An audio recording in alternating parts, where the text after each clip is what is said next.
Amém. Voltei. Vamos abrir em Ezequiel, capítulo 37.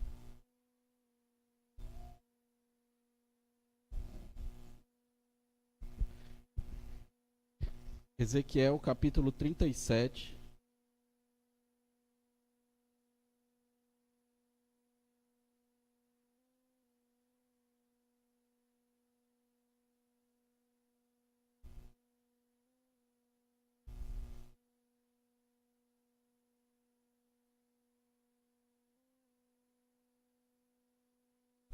Ezequiel 37, versículo 1.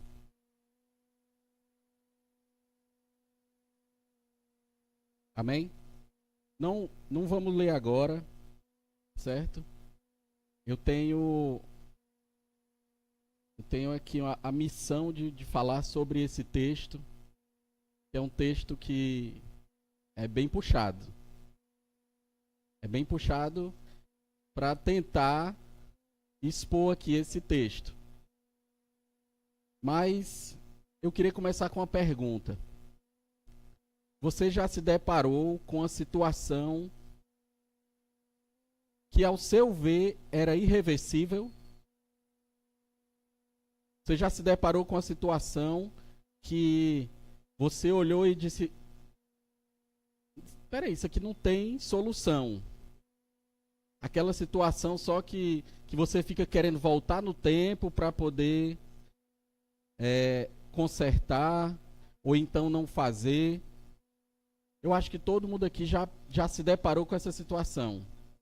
Ou então de ver alguma situação que você acharia tão absurda de que conseguisse resolver aquela situação.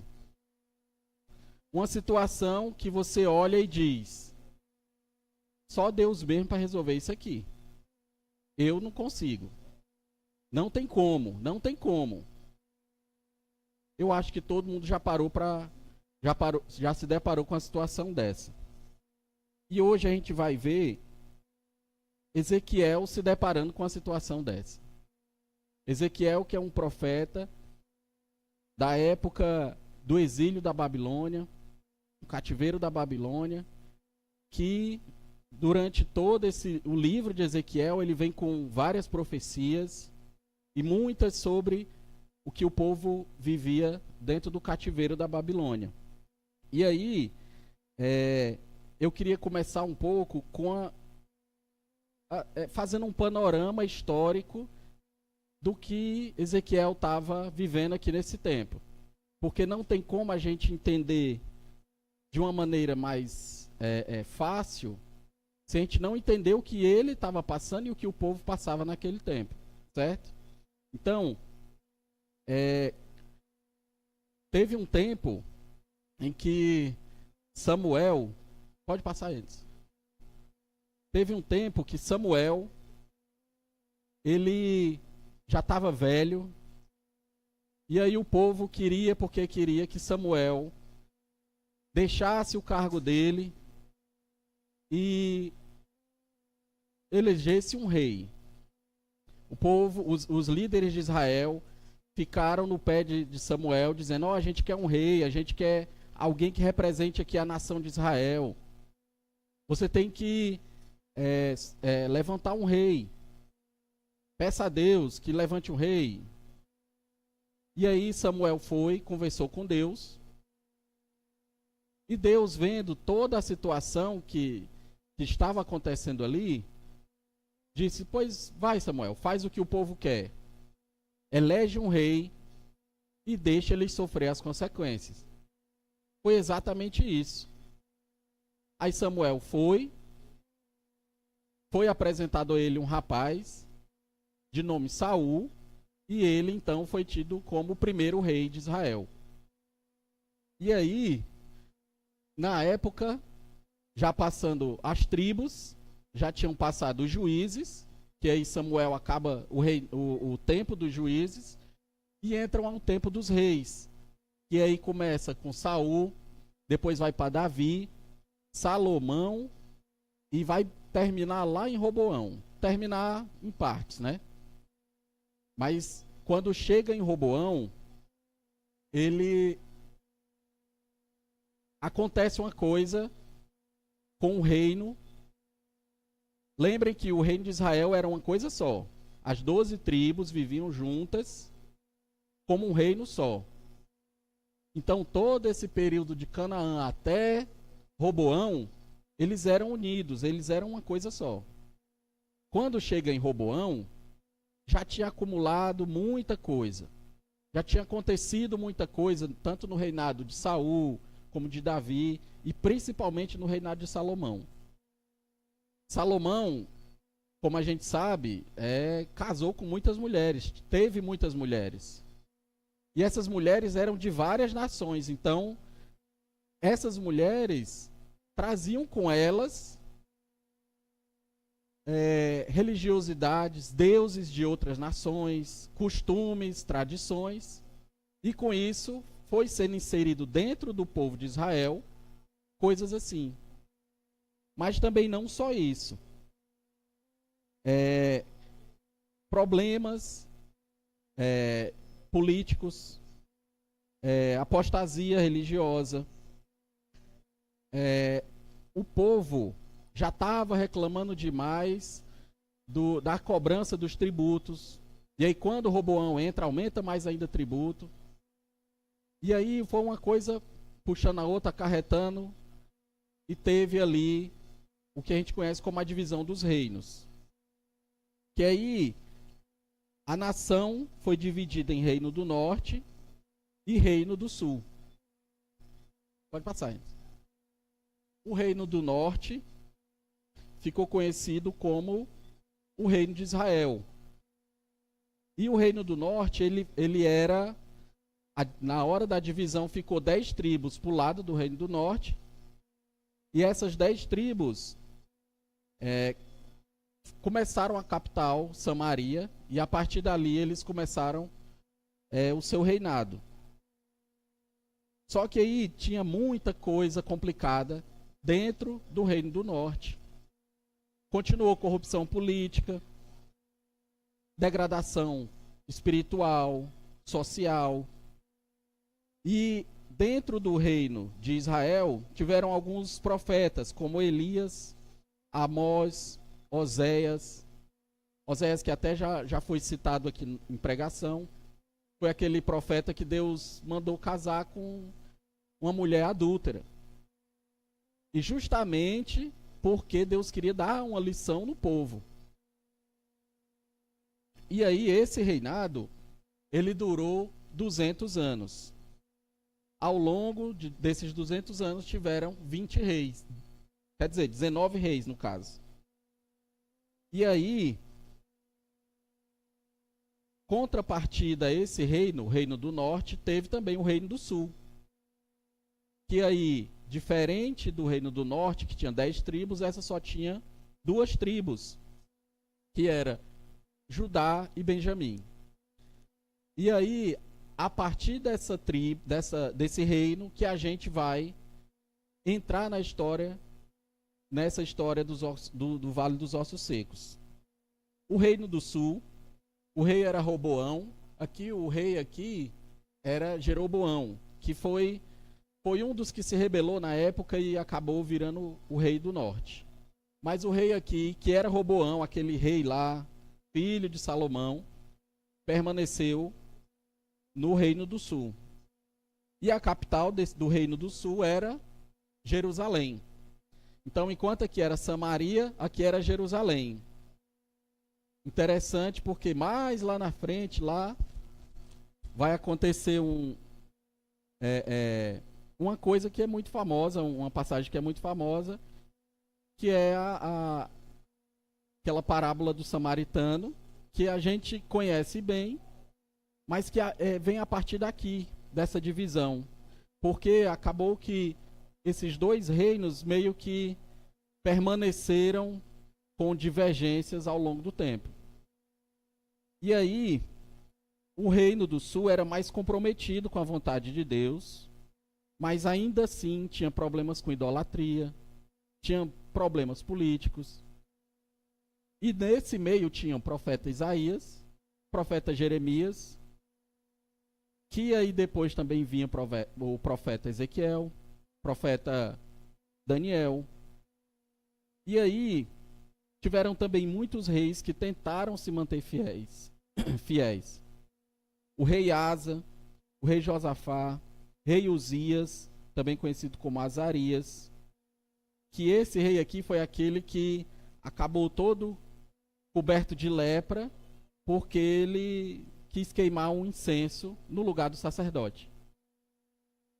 E aí termina com o rei Zedequias, ao longo de 20 reis, né, que passaram por esse reino do sul. E esse reino do sul durou mais tempo que o reino do norte. Durou 350 anos. E aconteceu uma coisa com esses dois reinos. Primeiro com o reino do norte, depois com o do sul. Que foi algo muito complicado e difícil para o reino de Israel num todo. Para o povo num todo. Eles passaram por algo chamado cativeiro. O reino do sul, ou o reino do norte, foi levado cativo pelos assírios. E o reino do sul foi levado cativo pelos babilônicos. Então, existe todo um pano de fundo por trás, tanto da divisão dos reinos, quanto do cativeiro. O cativeiro assírio, ele começou em 842 e durou 150 anos. Certo? E aí, só para vocês entenderem melhor o cativeiro, o exílio, que também é conhecido como exílio, a gente conhece melhor o Holocausto, lá de Hitler, né, dos alemães. E a gente viu que os judeus sofreram muito naquele tempo. E antes de acontecer o Holocausto, os judeus tinham como o cativeiro, tanto o assírio quanto o babilônico, como a pior coisa que já tinha acontecido para a nação de Israel, para os judeus. No caso, né, do sul, né? Então a gente sabe que o cativeiro foi complicado porque durou muito tempo. Muitas pessoas morreram. Tanto a cidade de Samaria quanto a de Jerusalém foi destruída. A de Jerusalém, que tinha o templo de Salomão, o templo foi todo destruído, saqueado, destruído. E aí, os reis que estavam ativos nessa época, tanto o rei Jeú aqui no assírio, quanto Jeoaquim no babilônico, eles não eram nada bestas. Eles levavam, no caso do reino do norte, eles levavam do povo todas aquelas pessoas que tinham uma função. Era tão assim que eles levavam até o rei do lugar para ser um rei vassalo e também comandar naquele lugar. Ou seja, eles entravam na cidade, matavam quem não fosse importante. Quem fosse importante para eles, eles levavam exilados para lá e destruíam toda a cidade. E foi a mesma coisa para os dois lados. Então, era algo extremamente difícil, tanto para o povo do Reino do Norte quanto para o povo do Reino do Sul. Imaginem que Deus nos livre que não aconteça isso, mas que, sei lá, uma nação, a Rússia, venha no Brasil, leve todo mundo que eles precisam, o resto ele destrói e acaba com o país. Eles não vão se importar com crianças, com mulheres, com idoso, com grávida, com recém-nascido, com nada. O que vai importar para eles é ter pessoas que vão continuar mantendo, no caso dos assírios e dos babilônicos, o reinado deles funcionando.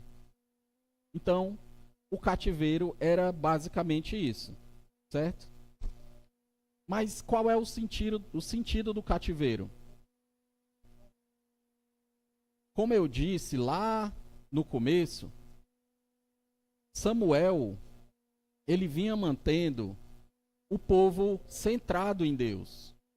Samuel, ele vinha tentando manter o povo focado que Deus era o seu principal rei, que Deus era quem eles precisariam, que Deus era o único e exclusivo Deus deles.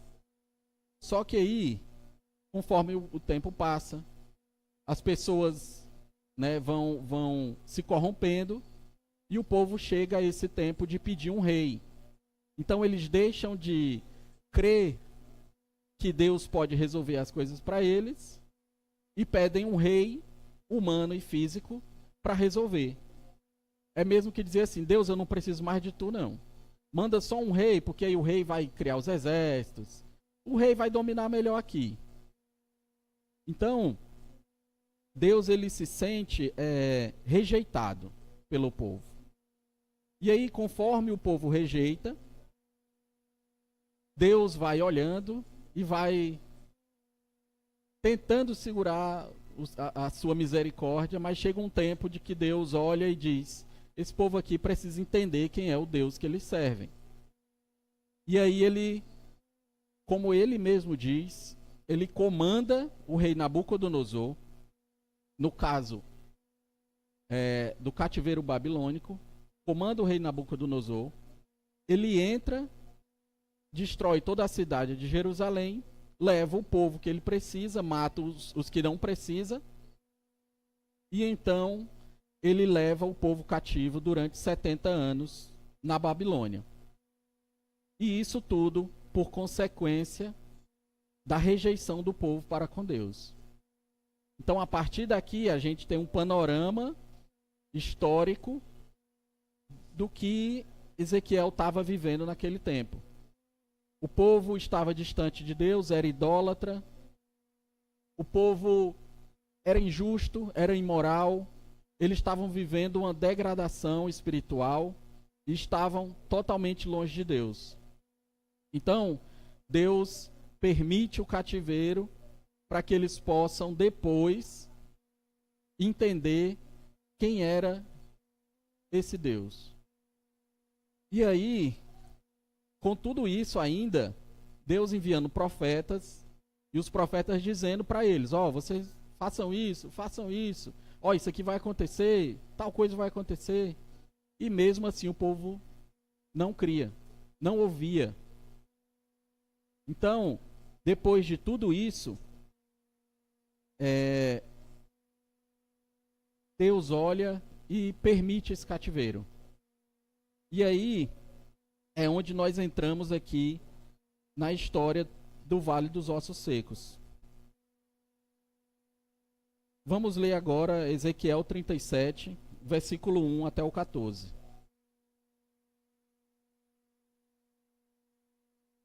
A mão do Senhor estava sobre mim, e por seu espírito ele me levou a um vale cheio de ossos.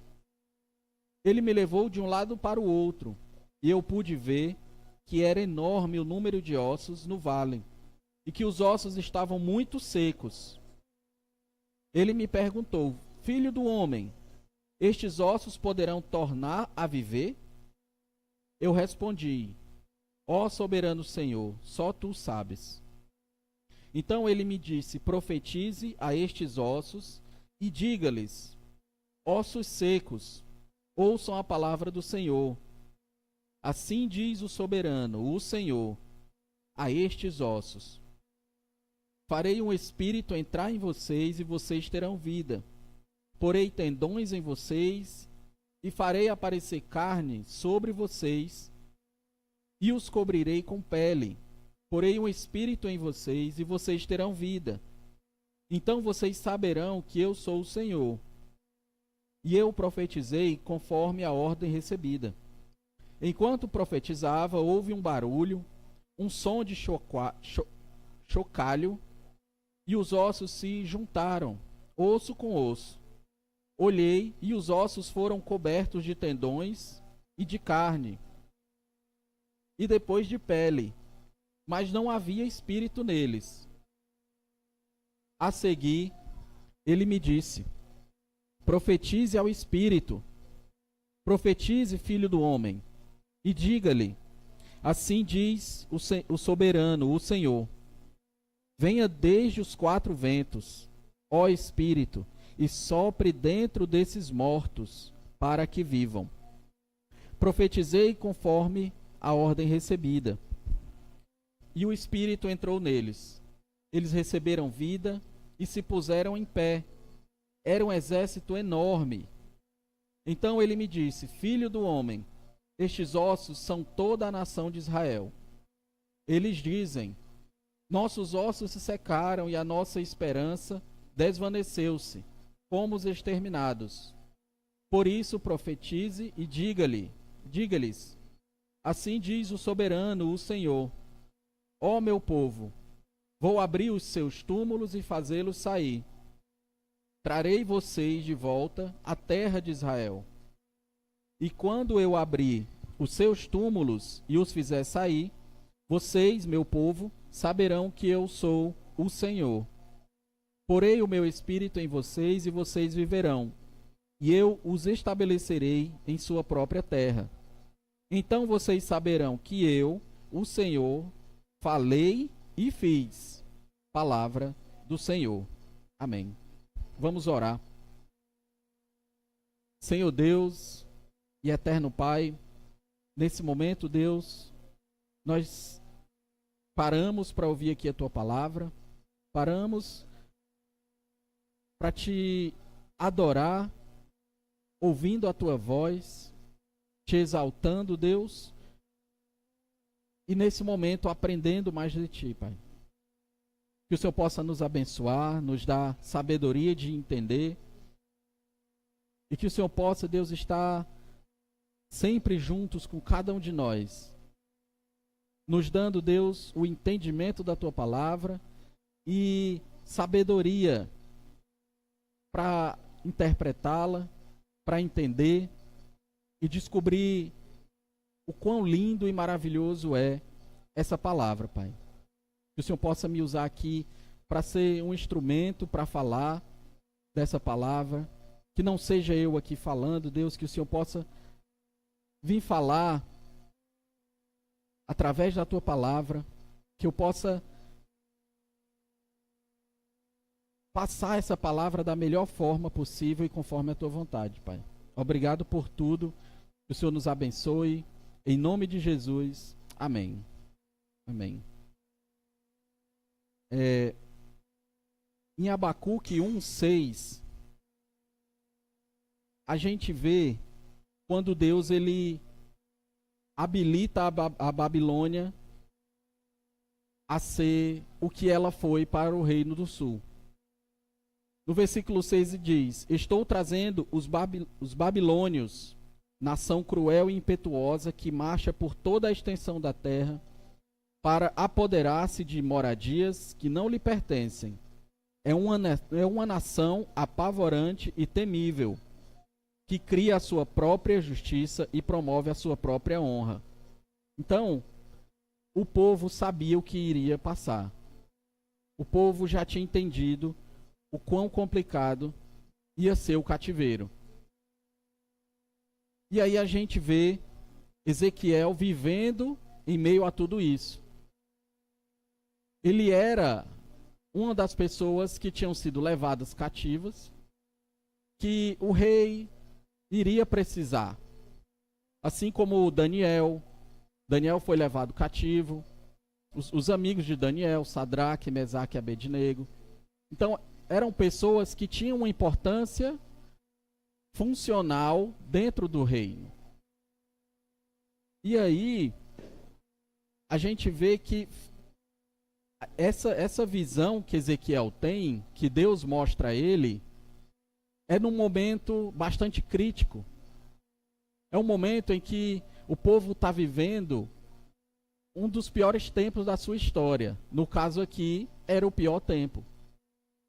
E aí, eles lembravam que Jerusalém já tinha sido destruída, o templo saqueado e destruído, e eles estavam em grande sofrimento.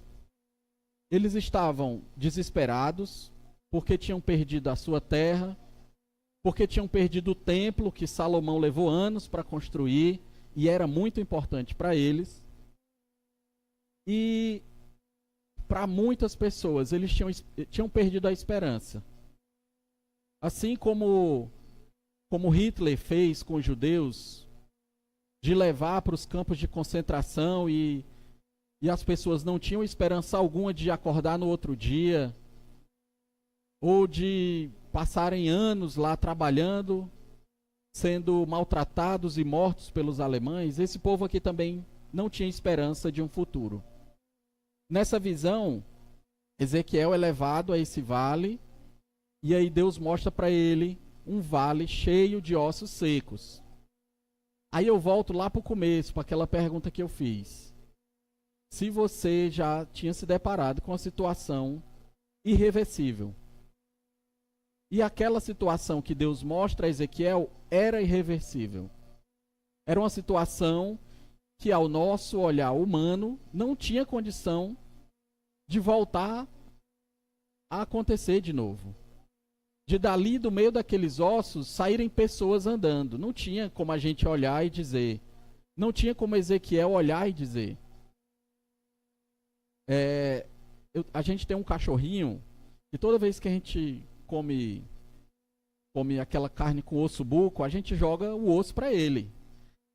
E às vezes a gente joga com uns pedacinhos de carne, né? Às vezes tá colado aquela gordurinha. E aí ele gosta que só. Só que ele rói tanto, que quando a gente olha, o osso não tem mais nada de carne. E é porque tem um buraquinho e não tem mais nada dentro. Ele rói a ponto de deixar seco. Não tem mais nada. E a gente sabe que dentro do osso também passa, né, aquele líquidozinho bom, rapaz. O tutano. E aí até isso some tudo. Ele tem uma coleção de osso lá em casa, no chão. O chão do quintal é cheio de osso. Dá para montar uma vaca, se a gente quiser. Só que é tudo seco.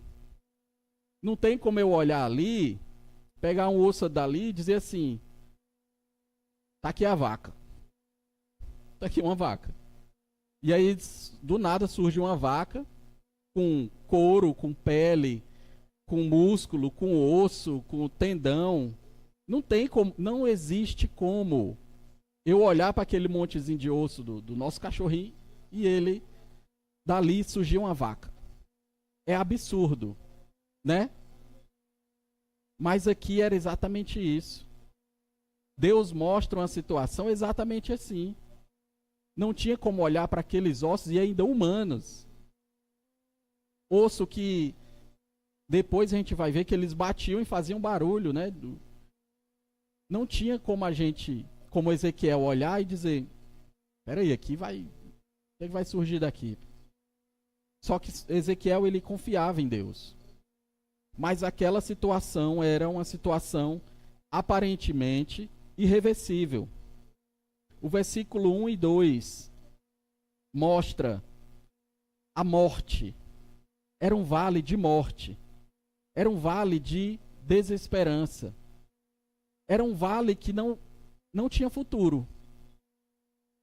Ezequiel vai de uma ponta a outra e é só osso. Então não tinha futuro, não tinha uma esperança de vida. Era um lugar de morte. E morte é um símbolo de desespero. Os ossos estavam secos e a situação era irreversível aos olhos humanos. Só que aí Deus, ele é Deus. Ele fala para Ezequiel o que Ezequiel tinha que fazer. Então, aquela situação era uma situação que simbolizava o povo de Israel. Era como se Deus tivesse... Era Deus dizendo para Ezequiel que aquele vale era a nação de Israel. Não existia mais vida na nação de Israel. Não existia mais sustância, não existia mais força, não existia mais nada nem um futuro para a nação de Israel. O povo viveu tempos de idolatria, de imoralidade, de injustiça e amargou uma intensa degradação espiritual. Então, não existia mais vida e nem Deus na nação de Israel. Em outras palavras, eles estavam mortos ali até os ossos. E aí, no cativeiro, o povo de Israel não via uma solução. Como é que, às vezes, a gente tem um pouquinho de esperança numa situação, né? Às vezes a gente fica olhando os aplicativos de banco, tudinho da gente, será que tem um realzinho aqui? Para complementar o dinheiro para pagar uma conta. Mas a gente ainda tem uma esperança, porque ali pode ter um dinheirinho. Uma vez a gente passou por isso. Mas o povo de Israel, qual era a esperança que eles tinham? Eles estavam presos, não estavam em casa. Muitos deles não tinham mais família.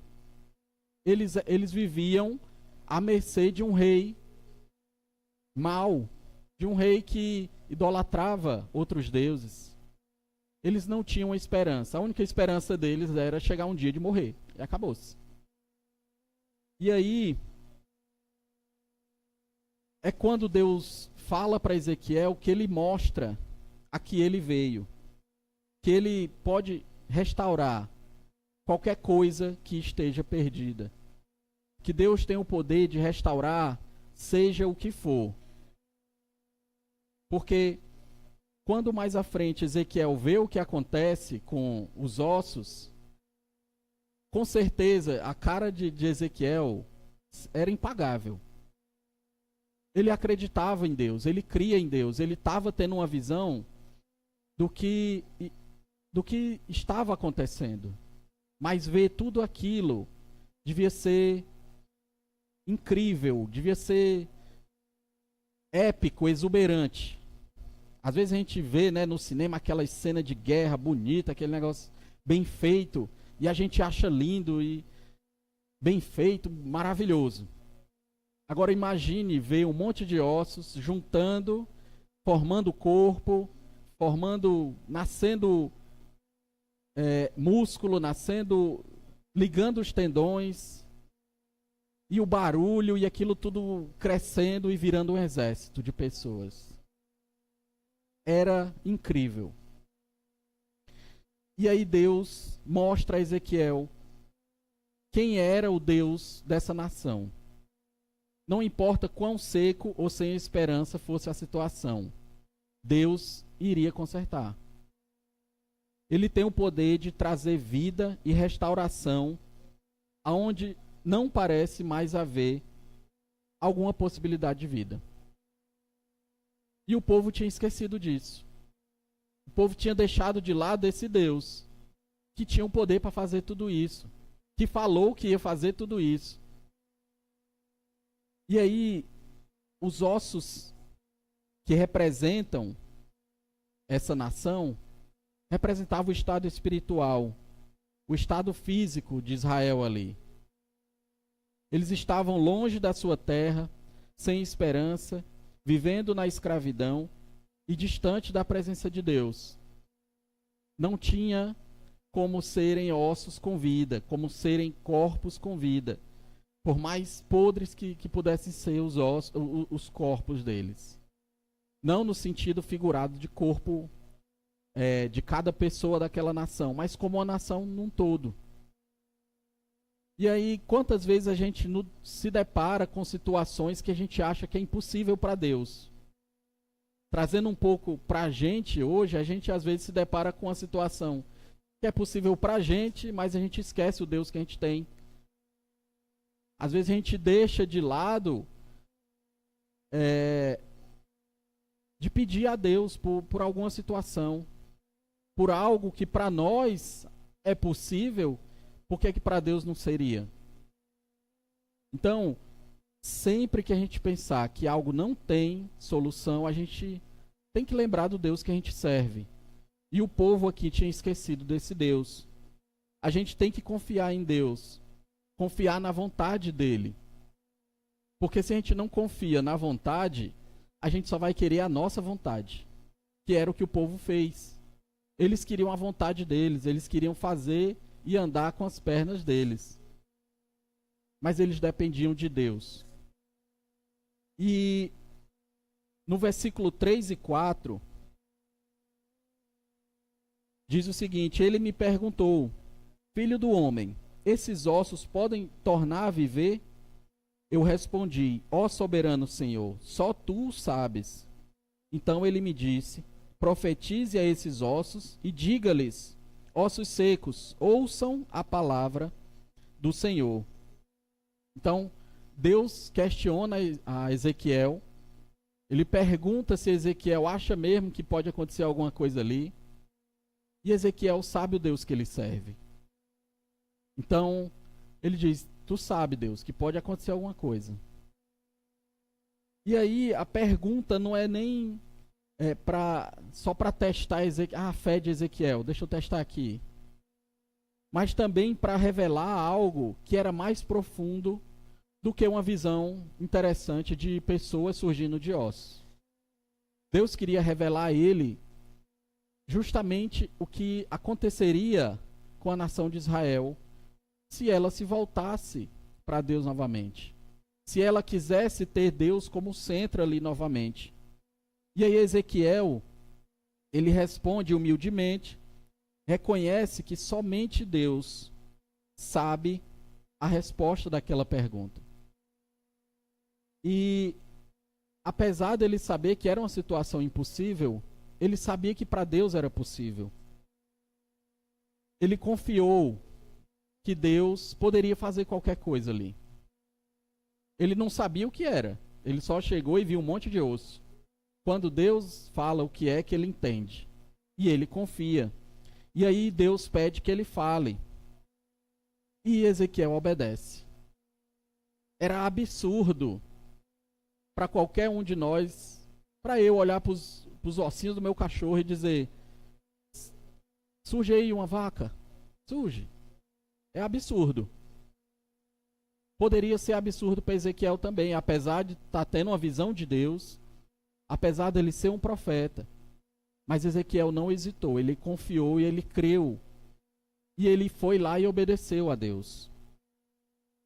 E aí a gente vê que quando a gente segue a orientação e a direção de Deus, quando a gente confia na palavra de Deus, ele nos habilita, ele nos transforma e ele nos habilita a transformar aqueles que não têm esperança. Quando a gente confia em Deus, ele nos dá a coragem de sair por aí, lá para aquele homem lá que está com esse som ligado aqui, que eu tô para ir lá quebrar. Ele nos dá a intrepidez de sair com essa palavra dele aqui e ir lá e pregar para aquele homem. Quando a gente crê, quando a gente confia que Deus ele pode transformar qualquer coisa, ele nos dá essa confiança. Ele nos habilita a fazer isso. Na verdade, ele já nos habilitou. Mas depende muito da gente. Isso tudo era sobre a nação de Israel, mas também era sobre Jesus, era sobre hoje, era sobre nós. Quando a gente confia na direção de Deus, a gente se torna habilitado a fazer a vontade dele. A gente entende por que a gente está aqui, para que a gente veio, qual é o nosso intuito e o nosso sentido de estar nessa terra. Será que foi só alguém que um dia chegou para a gente e pregou a palavra e aí pronto, acabou-se? Jesus mesmo, ele nos dá um mandamento de pregar. E aqui Ezequiel, ele usa da palavra de Deus, das palavras de Deus, para transformar aqueles ossos em algo vivo. Então a palavra de Deus, ela transforma aquilo que é irreparável e irrestaurável em algo vivo, como a vida de um homem sem vida. Então a palavra de Deus, ela é a coisa mais poderosa que a gente tem em mãos. que a gente está habilitado a usar. É por meio dessa palavra que nós fomos transformados. E é por meio dela, se a gente entender de verdade, é que a gente é impulsionado a transformar outras pessoas. Aqui, Ezequiel fala aqueles ossos e ali, a partir dali sai vida. Nasce um exército e pessoas e ele entende, pelo que Deus fala, que aquilo ali era para a nação de Israel. Mas nós hoje temos essa interpretação. E aí a gente fica, né? Porque lá no versículo 4, depois que Ezequiel profetiza, e aí ele ouve aquele barulho intenso, no versículo 7. Não, no final do versículo 8, ele diz que, beleza, tem carne, tem pele, tem corpo, mas não havia um espírito neles. Ele viu crescer ossos, montar ossos, crescer carne, nascer carne, montar um corpo. Como a gente está aqui, um corpo. Ele viu todo aquele exército sendo montado. E a restauração ainda não tinha sido completa. Ali já era incrível. Já existiam pessoas ali formadas de ossos, perfeitas, com pele, não tinha uma deformação. Era uma visão incrível. Mas ainda não estava completo. E aí acontece uma restauração. A restauração, a palavra restauração, ela vem do latim restaurare, que significa arrumar, reparar, consertar, refazer. E aí a junção do prefixo re, que é fazer de novo, ou então de novo, com a palavra instaurare, que é estabelecer, colocar no lugar, então fica reestabelecer, recolocar no lugar. Então, o que Deus fez ali foi restaurar, foi recolocar tudo no lugar. Ele não prometeu que restauraria somente o físico, faltava alguma coisa. Tinha que ter, para o reino de Israel, uma restauração completa. Deus ele podia ter feito ali, restaurou, beleza. E aí sai um monte de zumbi andando. Poderia ter saído um monte de zumbi dali, se ele tivesse restaurado só o corpo. O que o povo mais almejava era voltar para os tempos áureos lá de Israel. O tempo em que Salomão era o rei e que eles viveram tempos ricos, incríveis, as pessoas tinham uma vida feliz, né? Apesar do que foi acontecendo. Eles tinham um tempo áureo. A restauração do povo dependia única e exclusivamente de uma coisa: reconciliação com Deus. Aonde não só a parte espiritual, mas também a parte física e emocional do povo seria restaurada. Deus restauraria a nação por inteiro. Ele não restauraria só para ser de novo uma nação, ser de novo um povo, um país. Ele restauraria para ser o povo dele. E para ser o povo dele, ele tinha que estar no meio, ele tinha que estar dentro. Não tinha como aquela nação ser de novo uma nação sem Deus. E aí é quando a gente entra no espírito. O povo sairia do cativeiro, a cidade e o templo seriam reerguidos e a paz reinaria novamente. Beleza, mas seria uma nação sem Deus. Se Deus restaura ali só o corpo, só o físico, eles seriam uma nação como qualquer outra. Mas Deus tinha a nação dele. E aí, nada disso seria eficaz se o Espírito de Deus não estivesse naquele lugar. É por isso que tem essa separação aqui de que Primeiro surgiu tudo, o corpo, os ossos se montaram, e depois Ezequiel vê que não tem um espírito, e aí tem uma outra profecia sobre o espírito. Porque o espírito era tão importante ou mais importante do que a restauração física daquela nação. E é o espírito que dá vida. É o espírito que renova o coração do povo. Quando Deus fala de ter o espírito, não seria apenas dele habitar no meio. Dependeria do povo ter Deus como seu rei de novo. Dependeria de que a presença dele ali fizesse diferença. Deus estaria ali naquele lugar. E o povo teria que entender que esse Deus era o Deus daquela nação. Então, sem a presença de Deus, o povo não viveria uma vida de verdade. É como eu disse, aquele exército poderia sair andando sem espírito, ser um monte de robô, de zumbi. Mas se não tivesse o espírito, eles iriam andar até acabar o mundo. Se a Terra fosse quadrada, né? Eles iam andar até o horizonte cair. Mas tinha que ter o espírito. Deus tinha que restaurar o espírito, tanto do povo, quanto o espírito da nação. A visão simboliza a necessidade de uma religação espiritual. Uma religação profunda que o povo necessitava urgentemente naquele tempo. E aí, não era só ter Deus ali. Não era ter saber que Deus estava ali. O povo poderia ficar de longe. Hoje em dia a gente vê muito crente de longe. Vive de longe. Está dentro da igreja, vem para a igreja, mas vive de longe.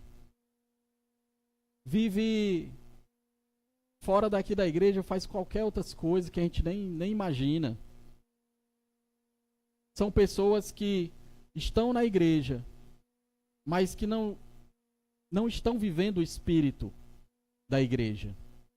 São pessoas que estão aqui ouvindo, mas que parece que não entenderam o Deus que está aqui presente. Então existem esse tipo de pessoas. E aí, dos versículos 11 ao 14, Deus interpreta a visão para Ezequiel. Ó, Ezequiel, vai ser isso aqui. Ele permitiu que tudo isso acontecesse com o povo, para que eles notassem que sem ele não existe vida e nem esperança. Eles viviam como uma nação feliz, grande, alegre, até o tempo em que eles quiseram se desligar de Deus. E Deus, ele não aceita que a gente rejeite ele. Deus, ele não aceita que o povo que ele escolheu para ele rejeite ele. Ele olhava para aquela nação, aquele povo que ele tinha escolhido, e ficava tentando entender. Quer dizer, ele entendia porque ele é Deus. Mas ele não queria a rejeição do povo. E aí ele permite que isso aconteça com o povo. Eles sejam levados cativos, eles sofram, muitos deles morram. Mas ele tinha que deixar claro que sem ele não existe vida e nem esperança. Sem Deus, aquele povo seria apenas ossos secos. Sem Deus, aquele povo não teria uma solução. Eles sofreriam amargamente e eternamente na mão da Babilônia. E aí assim, Deus ele é tão grandioso que ele planejou isso para o povo. Ó, eu vou usar aqui um profeta para profetizar. O profeta foi e falou para o povo. O povo não acreditou. O povo deixou para lá. E aí Deus vai, e como ele fala no final, ele fez. Ele foi lá e fez. Ele deixou que o povo fosse dominado, deixou que eles fossem cativos. O reino do norte por mais tempo que o reino do sul, mas ambos foram cativos. E aí ele deixou que aquele povo vivesse épocas sem ele, sem a presença dele. Ele profetizou, ele deu, como é que a gente diz? Ele deu a nota. Ele disse o que é que ia acontecer. E o povo não creu. Depois aconteceu. E aí depois ele disse o que iria acontecer de novo. E o povo tinha que entender. Então, ele permitiu isso para mostrar que só ele é soberano e só ele é o Senhor. E apesar dos deuses, da idolatria do povo, da imoralidade, da injustiça, da iniquidade daquele povo, apesar de tudo isso estar reinando no meio deles, aonde Deus está, Ele é que é o rei. Aonde Deus habita, é Ele quem comanda, é Ele quem reina. É por Ele que a gente vive. É por conta dele que a gente tem vida. A gente é ligado em Deus. Nós somos um povo que depende da presença de Deus. Se Deus ele não está ali no meio, se ele sai, tudo que é ligado nele, acaba.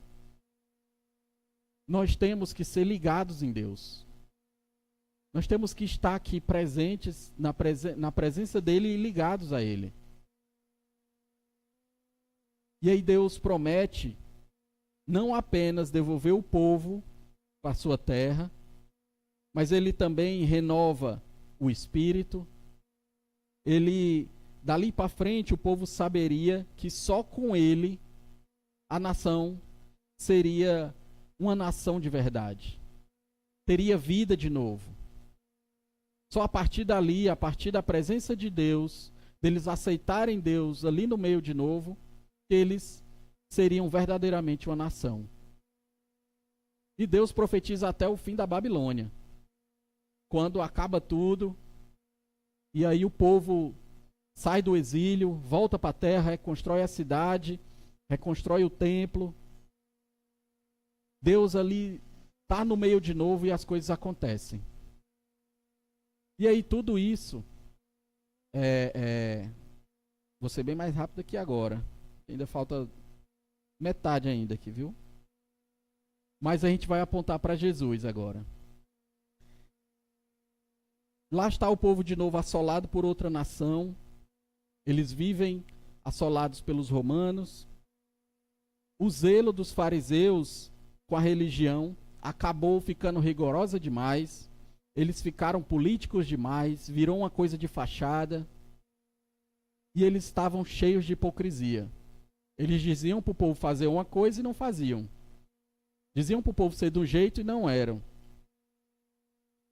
E até Jesus falou isso. Eles acabaram meio que doutrinando o povo a ser estranhos, a serem um povo que tem Deus, mas que não entendeu o que é ter Deus. O coração do povo estava mais uma vez no lugar errado.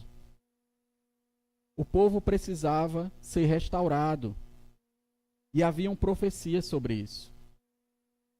E aí é quando nasce um menino, igual o Arnaldo disse. E esse menino, ele viria para restaurar tudo. Ele viria para ser a restauração. Assim como Deus restaurou a nação de Israel, Jesus veio para restaurar aquele povo. Ele veio para colocar tudo no lugar de novo, tudo de volta no seu lugar. Ele veio estabelecer de novo a vontade de Deus, de uma vez por todas. Ele veio colocar de novo tudo no lugar. Ele trouxe a salvação não apenas para os judeus, mas para todas as nações. Ele cumpriu a promessa de restaurar o reino, estabelecendo uma nova aliança que não se limita a uma nação. O povo naquele tempo foi restaurado como uma nação. Jesus veio restaurar a nação de Israel, os gentios, toda à humanidade. Estende-se a todos os que creem nele. Jesus é essa restauração. Ele é também a ressurreição e a nova vida. Ao longo do seu ministério, ele veio justamente para dar vida física aos mortos e espiritualmente falando, oferecendo vida, perdão e reconciliação com Deus. Jesus trouxe de volta a vida que a gente vê como milagre, a filha de Jairo, o jovem lá que é filho da viúva de Naim e Lázaro. Ele mostrou que ele era o dono da vida. Ele era a vida. E em João 10:10 ele afirma que ele veio para que as pessoas tivessem vida e vida em abundância. Não era apenas a vida física. Assim como Deus fez com a nação de Israel, ele não queria dar apenas a vida física. Ele queria dar uma vida para sempre. Uma vida em abundância. Ele veio para dar vida através da sua própria vida. Quando Jesus dá a sua vida, ele dá a vida por completo. Ele nos dá a restauração, a vida e até a ressurreição. Jesus, por meio da sua morte e ressurreição, trouxe a promessa para cada um de nós, física, espiritual, para cada um daqueles que nele creem. Então, é o que eu disse. Deus pode estar no nosso meio, mas a gente está desligado. Jesus, ele está no nosso meio, mas a gente tem que estar ligado em Jesus. Jesus, ele pode estar aqui, ele está aqui, mas a gente tem que estar conectado a ele. Não adianta a gente estar aqui vivendo uma vida de cristão 2 horas e meia aqui dentro, e lá fora a gente vive uma vida de gentil, de descrente. Não pode, a gente não está ligado a Jesus. A gente tem que estar 100% conectado a Jesus. E aí, o poder do Espírito Santo.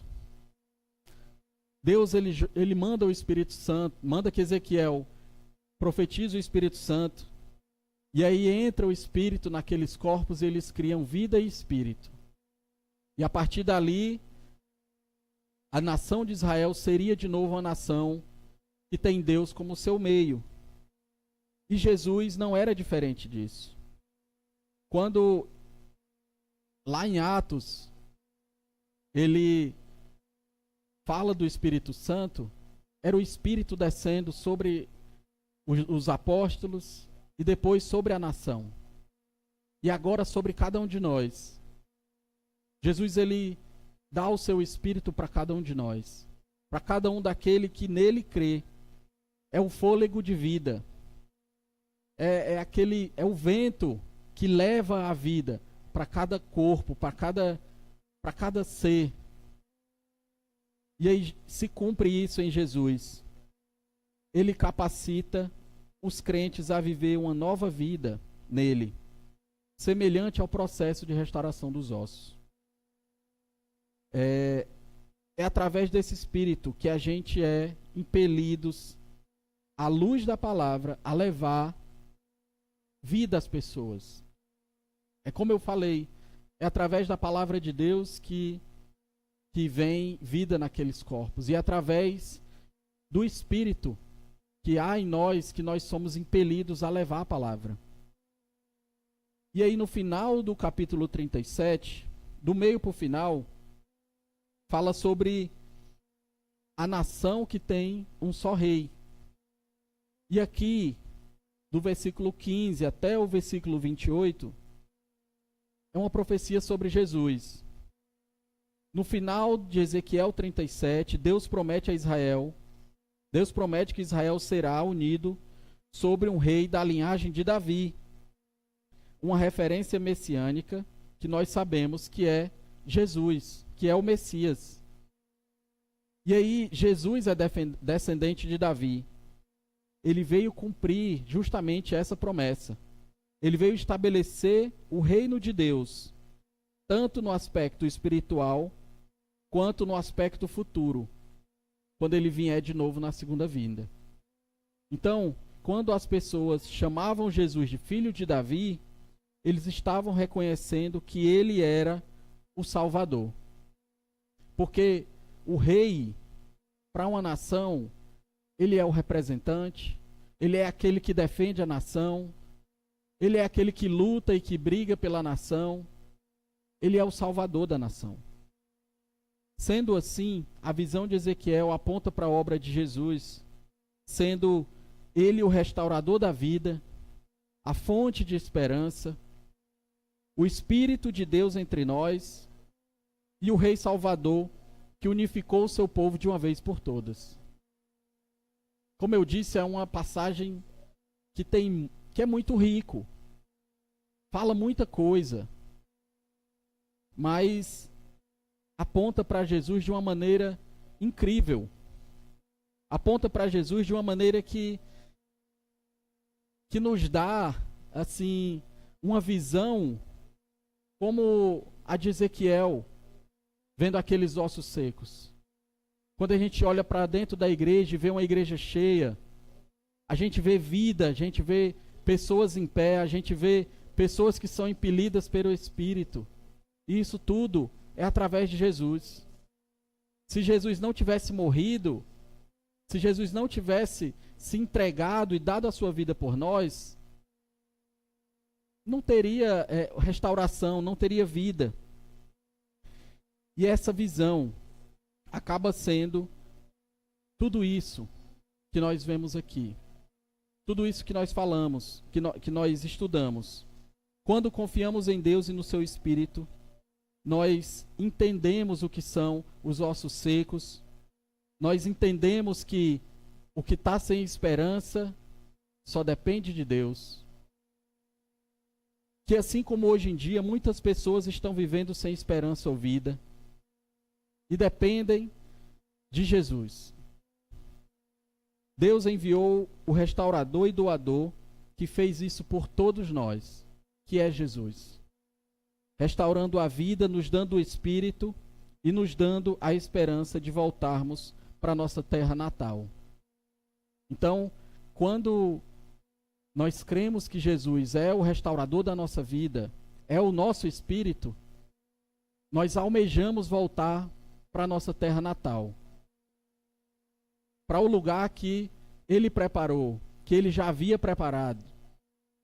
Voltar para aquele lugar que a gente, mesmo sem nunca ter ido, a gente sente saudade.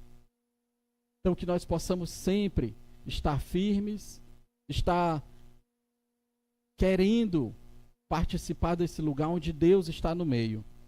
Que nós possamos sempre crermos em Deus, crermos que Ele pode restaurar, crermos que Cristo é a solução que Deus enviou para a nação e, no caso, para a humanidade. E que nós possamos ter mais coragem de levar essa palavra. Não basta que a gente só ouça aqui e fique por aqui mesmo.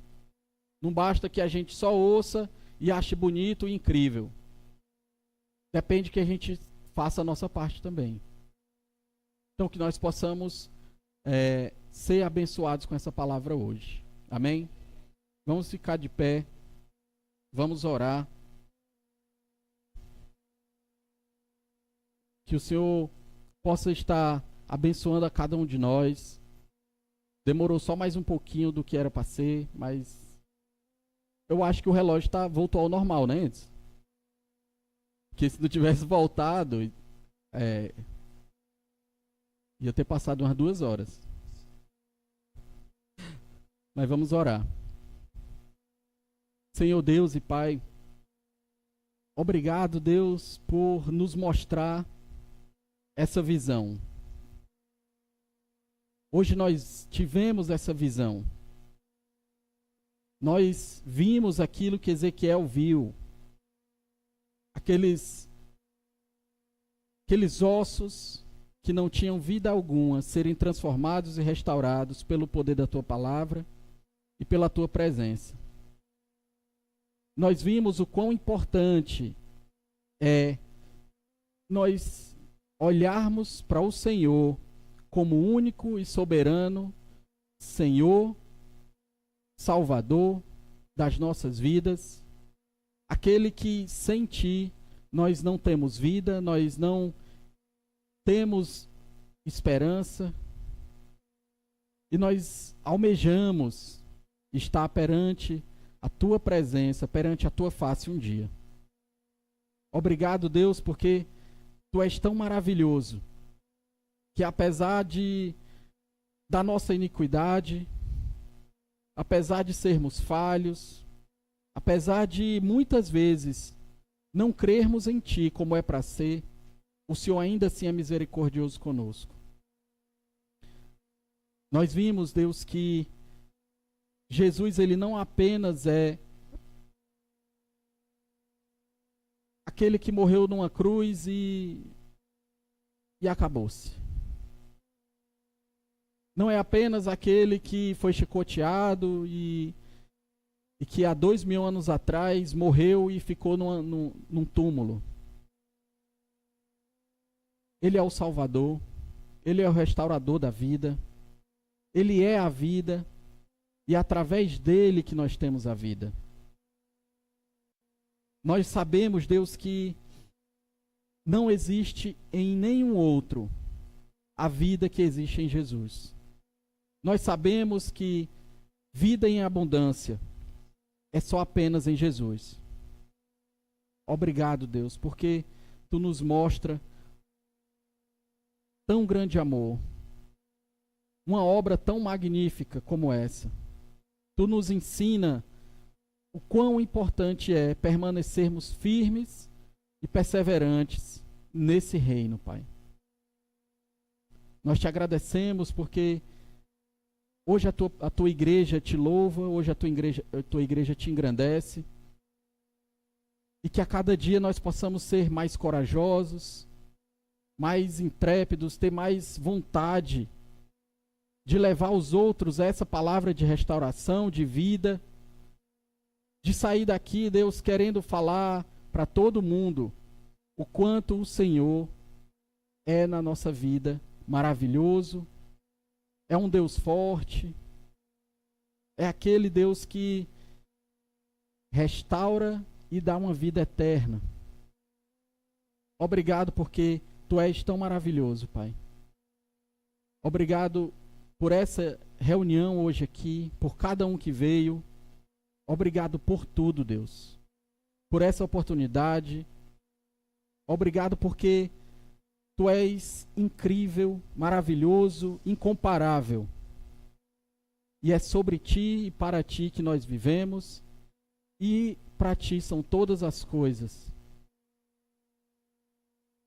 Então, Deus, recebe hoje esse culto, recebe hoje essa adoração. E que o teu nome seja sempre exaltado e louvado pelo nosso nome. Obrigado por tudo, Deus, em nome do Senhor Jesus, que vive, que reina para todo sempre. Amém, Pai. Amém.